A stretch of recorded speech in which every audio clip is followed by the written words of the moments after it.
अजमल, मैं आज़ाद जो उम्मीदवार हैं, क्योंकि ऑब्वियसली टॉपिक ऑफ डिस्कशन यही बने हुए, आप इस पे अपना ख्यालात का तो इजहार कर चुके पीटीआई से मुंसलिक आज़ाद, लेकिन इन जनरल क्योंकि हलफ लिए जा रहे हैं और ज़्यादा जो इन्हिसार है पीटीआई का, भी हमारी अली मोहम्मद खान साहब से भी बात हो रही थी, वो इसी हद तक है कि ये हमारे नज़रियाती लोग हैं, अगर हमें छोड़ेंगे तो कहाँ जाएंगे। सो ज़्यादातर इसी हवाले से पीटीआई की स्ट्रैटेजी रहती है कि लोग या हमारा सपोर्टर पर उनको बख्शेगा नहीं। तो इनका आपको क्या मुस्तकबिल नजर आ रहा है इस वक्त? ये खदशात दुरुस्त हैं पीटीआई के, कहीं दूसरी तरफ भी जा सकते हैं? मेन खदशात में वजन है। उसकी वजह के जिस पॉलिटिकल सिनेरियो के जरिए ये गुजर कर इंतखाब लड़े हैं वो इटसेल्फ बहुत चैलेंजिंग है, और अगर लड़के जीत जाते हैं देन ऑब्वियसली बहुत बड़ी एथिकल जिम्मेदारी उनके ऊपर आयद होगी कि जिस वोट बैंक की वजह से और जिन नामसाइद हालात की वजह से वो जीतने में कामयाब हुए, देन उनके पास मार्जिन बहुत कम होगा टू स्विंग अवे। बट आजाद उम्मीदवारों का जहां तक आप जिक्र करते हैं, तवज्जो उसी पर है। आईपीपी का जिक्र कर लें या दीगर नई जमातों का जिक्र कर लें, ये आजाद उम्मीदवार खुशी से आजाद नहीं है, चाहे वो पीटीआई का या कोई और है। ये बामरे मजबूरी ये आजाद इलेक्शन में उतरे हैं, और जब ये जीतेंगे तो इन पर सबसे ज्यादा नजरें होंगी आईपीपी की, क्योंकि आईपीपी की ख्वाहिश ये है कि जो उनकी अपनी सीट एडजस्टमेंट हुई नून लीग के साथ, उसके अलावा वो अपनी जमात को इन आजाद उम्मीदवारों के जरिए पार्लिमानी तौर पर तगड़ा कर सकें, ताकि फिर वो हुकूमत बनाने वाली किसी भी सियासी जमात के साथ इल्हाक करें, जो कि उनका अल्टीमेट टारगेट भी है।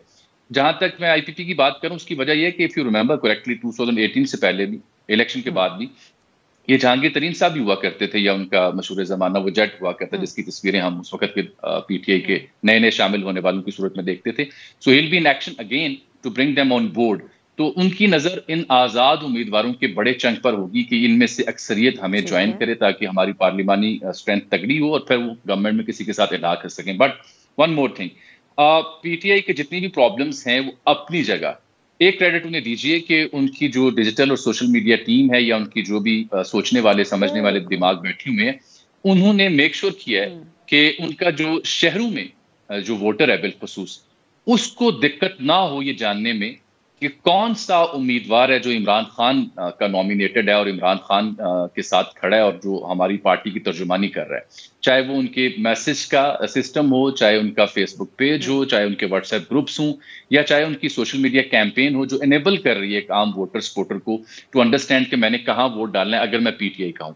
और अनफॉर्चुनेटली बाकी जमातें सोशल मीडिया के ऊपर ना सिर्फ नैरेटिव बिल्ड करने में नाकाम हुई, बल्कि इन जो टेक्निक्स हैं उनकी यूजेज में भी बहुत पीछे दिखाई देती हैं, और यही एक बड़ी बुनियादी वजह है जिसके डायनामिक्स को दीगर जमातें नहीं समझ रही, बिकॉज दे मस्ट अंडरस्टैंड कि हमारे पास 12.5 करोड़ से ज्यादा रजिस्टर्ड वोटर्स हैं, और उनमें से जो मेजॉरिटी चंक है 18 से 45 बरस का, ये मैं कह के थक गया हूं, वो 8 करोड़ से ज्यादा है। और 18 से 45 बरस का जो वोटर है, जो 8 करोड़ से ज्यादा है, उसकी जो पॉलिटिकल कॉन्शियसनेस है, उसकी उम्र ये 15-20 साल बनती है, इससे ज्यादा नहीं बनती। तो 15-20 साल में किस पॉलिटिकल पार्टी ने ज्यादा लीड किया? ऑब्वियसली पीटीआई ने किया, राइटली और रॉन्गली। तो बाकी सियासी जमातें कहाँ हैं? इनका तो मंशूर अभी तक नहीं आया।